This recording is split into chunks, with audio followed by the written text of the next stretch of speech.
Saudações a vocês que me acompanham neste canal, sejam bem-vindos ao PL MMA número 80. Chegamos ao 80º vídeo dedicado a esta série em que lemos, analisamos e discutimos de maneira pormenorizada, detalhada, as entradas ou capítulos das meditações de Marco Aurélio.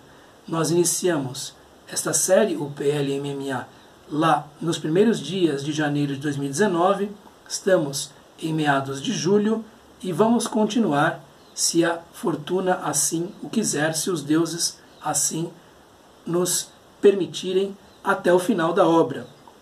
Nós vamos, neste vídeo, nos debruçar sobre mais 3 entradas ou capítulos do livro 7º, a saber, 14, 15 e 16, usando a tradução de Dona Virgínia de Castro Almeida, como sempre. Também, como sempre, é possível acompanhar a leitura por meio da transcrição do trecho que é feita na área de descrição do vídeo. A esta altura, eu creio que, se você não aprendeu muito com Marco Aurélio, alguma coisa comigo, talvez a sua insônia tenha sido curada pelo PL MMA. Algum bem fez para você o PL MMA. Eu não sei se posso garantir, mas eu imagino que sim. Então vejamos o que Marco Aurélio tem a dizer de si para si, deixando estas besteiras de lado, neste ponto das suas meditações. 14. Venha do exterior o que vier, as diferentes partes do meu ser suscetíveis de sofrer com tais acidentes. As que padecem, queixar-se-ão se quiserem, mas eu, que não considero um mal o que me sucede, não me sinto ferido.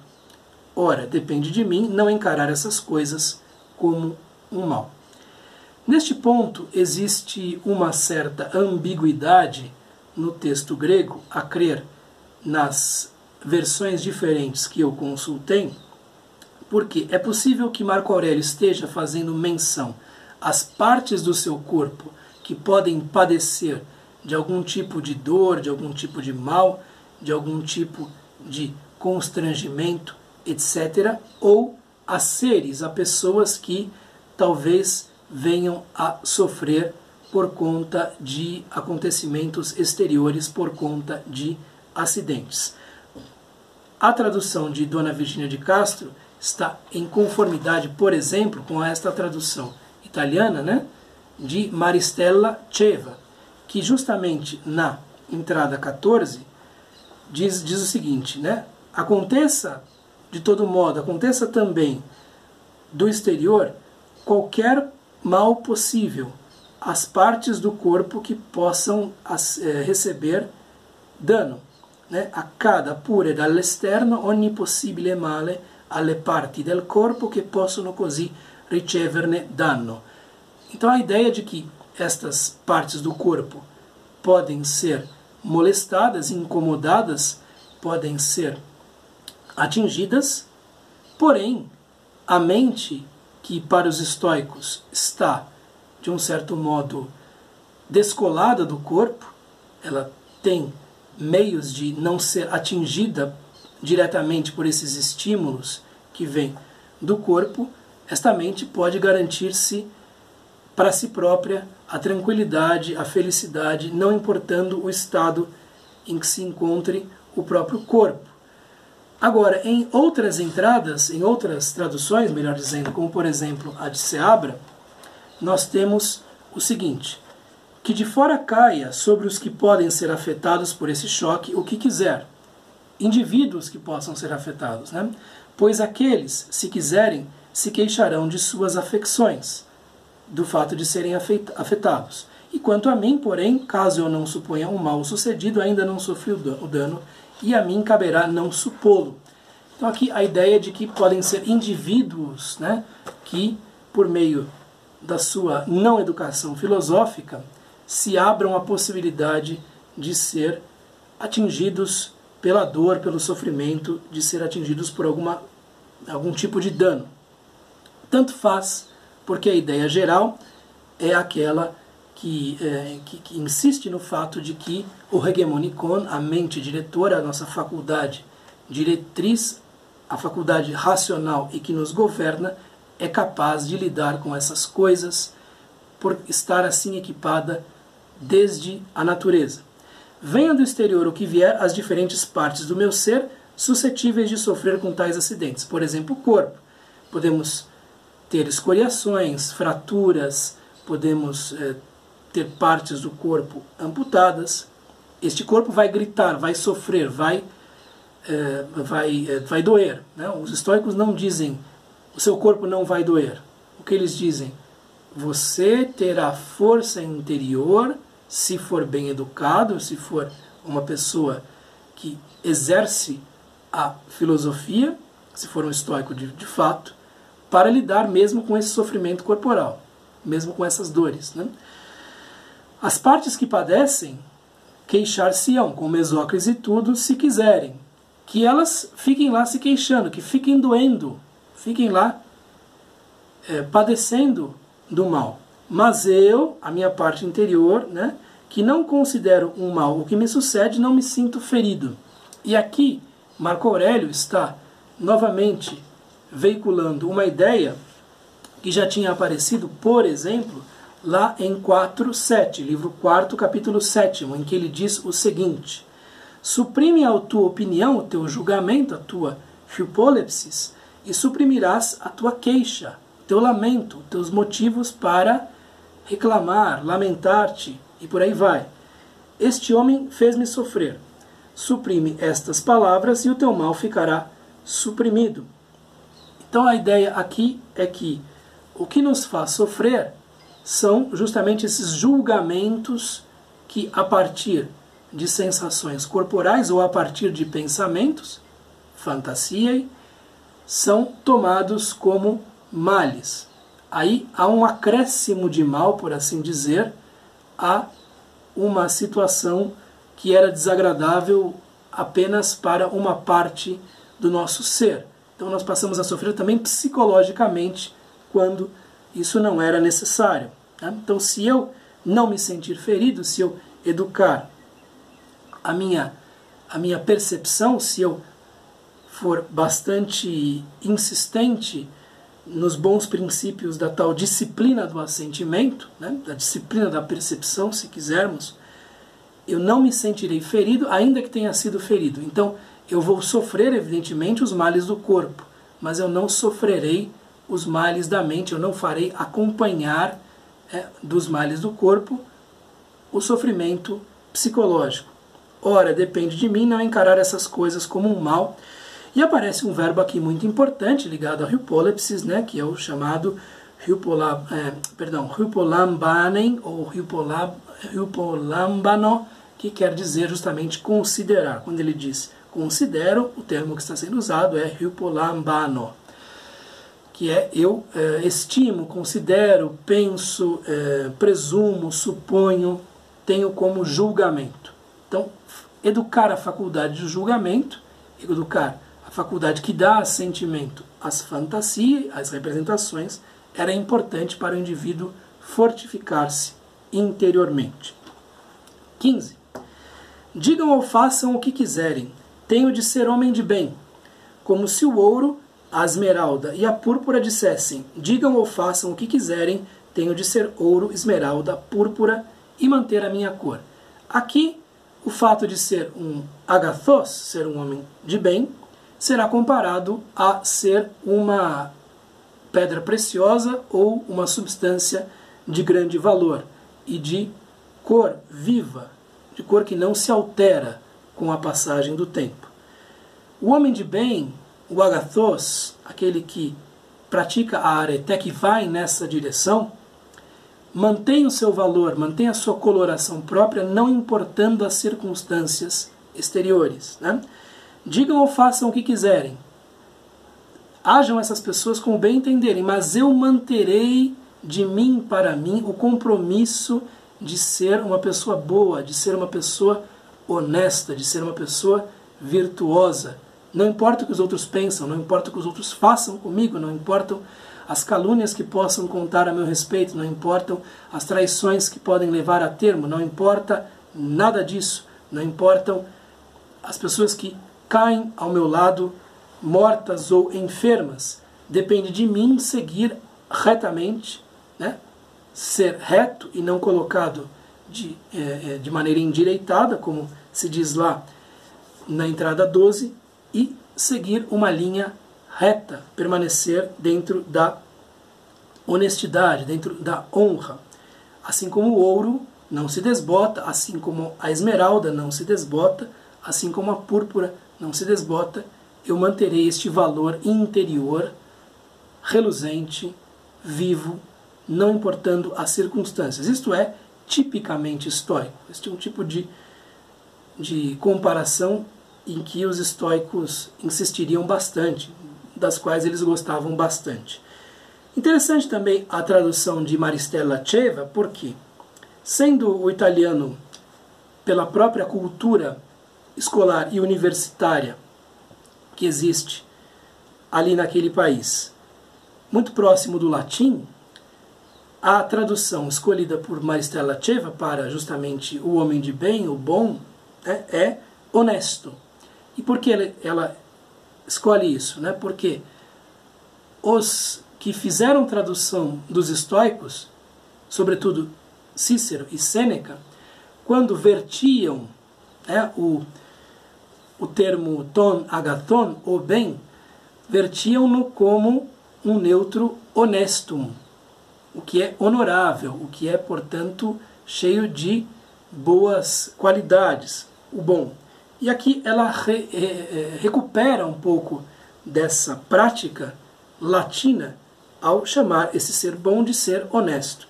Qualunque cosa gli altri facciano o dicano, qualquer coisa que os outros façam ou venham a dizer, io non posso fare a meno di essere onesto. Eu não posso faltar com o fato de ser honesto, bom. E aí continua mais ou menos nos mesmos termos. Então, o honestum é o bom, o bem, lá no latim, algo recuperado por Maristella Ceva nesta tradução interessante. E por fim, vejamos este último termo, esta última entrada, este último capítulo 16, o último capítulo de que nós trataremos, que tem alguns problemas de tradução, de que já falaremos. 16. O espírito não se perturba a si mesmo. Por exemplo, não se assusta, não se aflige a si mesmo. Se qualquer agente exterior pode assustá-lo ou afligi-lo, que o faça. Só por si não se colocará ele, por simples opinião, em tal estado. Que o corpo se arranje, se puder, de modo a não padecer. E se padece, que o diga. Mas a alma que se assusta, que se aflige, que pronuncia absolutamente sobre essas coisas, que não padeça. Não deves arrastá-la por tal caminho. O espírito não tem, no que lhe diz respeito, necessidade alguma, se ele próprio a não criar. Por conseguinte, nada pode inquietá-lo, a não ser que, por sua vontade, procure inquietações e embaraços. O que Dona Virgínia de Castro traduz aqui como o espírito, a mente, é to hegemonikon. Isto é, a mente diretora, a nossa faculdade diretriz, controladora, a parte superior da mente, a parte mais importante da psique, da alma. Esse hegemonikon, como todos sabemos, é racional, ou pelo menos tem a possibilidade de sê-lo, de usar o logos. Então o hegemonikon não se perturba a si mesmo. Esta mente, o nó da mente, o núcleo da mente, não é por si próprio perturbável, por si próprio atacável. Por exemplo, ele não se assusta, não se aflige a si mesmo, não está como presa do medo nem da aflição. Então, de onde é que vem o medo e a aflição que nos tomam de assalto muitas vezes? Bom, estamos falando aqui, de algo ligado à chamada disciplina do sentimento ou da percepção, em que o julgamento das representações é algo que determina todas as reações interiores e exteriores futuras. Portanto, julgar bem, mal ou indiferente as coisas, cada uma das coisas que se nos apresentam, é algo importantíssimo. O hegemonicon, por sua própria natureza, não se perturba. A perturbação nasce quando essa representação é incorretamente julgada e aí o hegemonicon é tomado por uma disposição de padecimento, uma disposição ruim, a chamada paixão. Esses acontecimentos exteriores, que se nos apresentam sob a forma de representações, né, contém em si algo que pode criar uma primeira reação, aquilo que os estoicos chamam de propatheiai, essas primeiras reações, porém a reação seguinte, que já é plenamente consciente, que já está totalmente nas mãos do hegemonicon, administrar, não deve sê-lo. Estas propatheiai têm muito a ver com, muitas vezes, costumes que estão dados, com coisas que nós fazemos meio sem pensar. Se nós não estamos atentos, se nós não estamos exercendo nossa prosorré, nossa atenção em um determinado momento, será muito fácil, por exemplo, irar-se, será muito fácil, comer demais, será muito fácil xingar uma pessoa, sentir-se ofendido e por aí vai. Sem a atenção, o hegemonicon não funciona direito. Essas coisas, portanto, vêm de fora, essas coisas vêm de hábitos de fora, muitas vezes, né? Se qualquer agente exterior pode assustá-lo ou afligi-lo, que o faça. Só por si não se colocará ele, por simples opinião, em tal estado. Ele por si mesmo não consegue fazê-lo. Porém, ele, imbuído de um automatismo psicológico aprendido de outras pessoas, de um automatismo psicológico que vem da opinião alheia, pode acabar se contaminando, pode acabar se assustando, se afligindo, se alterando, mas ele por si mesmo não tem esse poder. É como se o nosso estado natural fosse o da tranquilidade mais absoluta e o fato de que não desfrutemos dessa tranquilidade absoluta só mostra que nós estamos falhando em viver segundo a natureza, de acordo com o entendimento dos estoicos. Que o corpo se arranje, se puder, de modo a não padecer. O corpo procura, evidentemente, não sofrer, não ter dor, mas isso nem sempre é possível. E se padece, que o diga, que grite, né, que doa, né, que sofra. Mas a alma tem de estar separada. Mas a alma que se assusta, que se aflige, que pronuncia absolutamente sobre essas coisas, por meio do hegemonicon, que não padeça. O corpo sofre, não é por isso que a alma tem de sofrer. Porque este sofrimento da alma, e vemos aqui que há uma relação estreita entre as entradas 14 e 16, este sofrimento da alma é algo opcional, de acordo com os estoicos, e que engrandece o sofrimento do próprio corpo. A dor é inevitável, o sofrimento é opcional. Os estoicos certamente concordariam com esta afirmação. Não deves arrastá-la por tal caminho. Então, você não consegue controlar o que acontece com o seu corpo. Você pode ficar doente, pode sofrer acidentes, pode ter cortes. Porém, com a alma, desde que não haja um desequilíbrio mental químico, por exemplo, sim, da alma você consegue cuidar, da sua vida interior você consegue cuidar. O corpo dói, mas não é por isso que a alma tem de doer junto com ele. A alma pode se descolar, se distanciar do corpo por meio daquela cidadela interior de que falava Marco Aurélio e na qual Pierre Hadot tão belamente insistiu no seu livro. O espírito, o hegemonicon, não tem, no que lhe diz respeito, necessidade nenhuma. Ele pode ficar quieto, tranquilo, quase budisticamente falando, né? Se ele próprio a não criar, ele cria as necessidades, né? Ele pode criar essas necessidades, pode criar esses desejos, e esses desejos vão trazer as inconveniências, vão trazer os sofrimentos, se não forem desejos de acordo com a própria natureza do ser humano. Por conseguinte, por lógica, nada pode inquietá-lo, a não ser que por sua vontade procure inquietações e embaraços. Há dois termos aqui interessantes, né? Que quando ele fala de inquietações e embaraços são termos ligados a tarasso, que é um verbo ligado à perturbação, né? E embaraços, um termo ligado ao verbo empodizo, que vem do próprio radical pod, que quer dizer pé, quer dizer impedir, segurar o pé, né? Embaraçar, obstacular. É interessante ler aqui a tradução de Bruna, que segue mais de perto o original, e que diz o seguinte: meu guia, meu hegemonicon, não se molesta a si mesmo.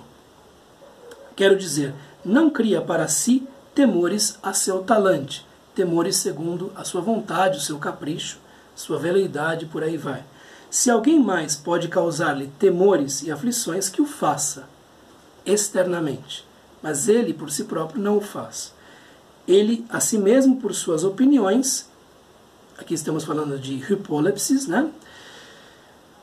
Não se lança em tais vicissitudes, em tais circunstâncias, em tais modificações. Cuide o corpo por si de não sofrer nada. Se puder, se sofrer, que o diga, que grite, que doa. A alma, quando tentam assustá-la, afligi-la, basta em suma que forme juízo a esse respeito e nada há de sofrer. Ela não está obrigada a admiti-lo. A alma não precisa sofrer junto com o corpo. Por quê? Tendo o hegemonicon, e estando esse hegemonicon perfeitamente atento e consciente ao fato de que as representações se lançam diante dele e que é possível dar o juízo para elas, pode se descolar do sofrimento corporal. Pelo menos é o que os estoicos diziam. E continuando aqui, que forme juízo a esse respeito e nada há de sofrer, ela não está obrigada a admiti-lo. O guia, o hegemonicon, no que depende dele, no que dele depende, não tem precisões, não tem necessidades, salvo se criar para si alguma necessidade. Ele mesmo pode criá-la se estiver pensando errado, justamente, né? Quase sempre. Por isso mesmo está livre de perturbações, e aqui entra o termo atarahon, ele é atarahon, isto é, não perturbado, não perturbável, kai atarahon, kai anempodiston, e nem obstaculável, né? Embaraçável, e nem entravável, né? Livre de perturbações e embaraços, como coloca aqui Bruna, a menos que a si próprio perturbe e embarace. Então, o sofrimento, a perturbação, o embaraço, o entrave, o obstáculo, são escolhas. São escolhas que um hegemonicon não consciente pode fazer. Agora, se o hegemonicon já está, digamos assim, desperto, são escolhas que trazem ainda mais problemas. Algo que vai no mesmo sentido está, por exemplo, lá no livro 6º, entrada 52, ou capítulo de mesmo número, é-me impossível não formar opinião, leia-se hypolepsis, sobre tal acontecimento, e assim não perturbar a minha alma, né?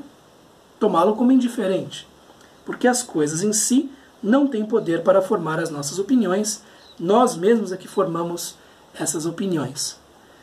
E somos muitas vezes mal instruídos pela opinião comum. Eu vou ler agora aqui um trecho bastante breve, apenas um parágrafo de Sêneca, nas suas epístolas a Lucílio, mais especificamente a carta de número 78, nas sessões 13 e 14. Então, Sêneca está conversando com Lucílio e dá alguns conselhos para ele, algo que começa assim: não comeces tu a fazer os teus males mais graves do que são e a afligires-te com queixumes, com reclamações. A ideia do sofrimento psicológico adicional. Toda dor é ligeira quando não a julgamos a partir da opinião comum. É a opinião comum que nos ensina isso, né? Se, pelo contrário, começares a exortar-te, a incentivar-te a ti mesmo e a dizer isto não é nada, ou pelo menos não é nada de importância, o que é preciso é paciência, isso passa já.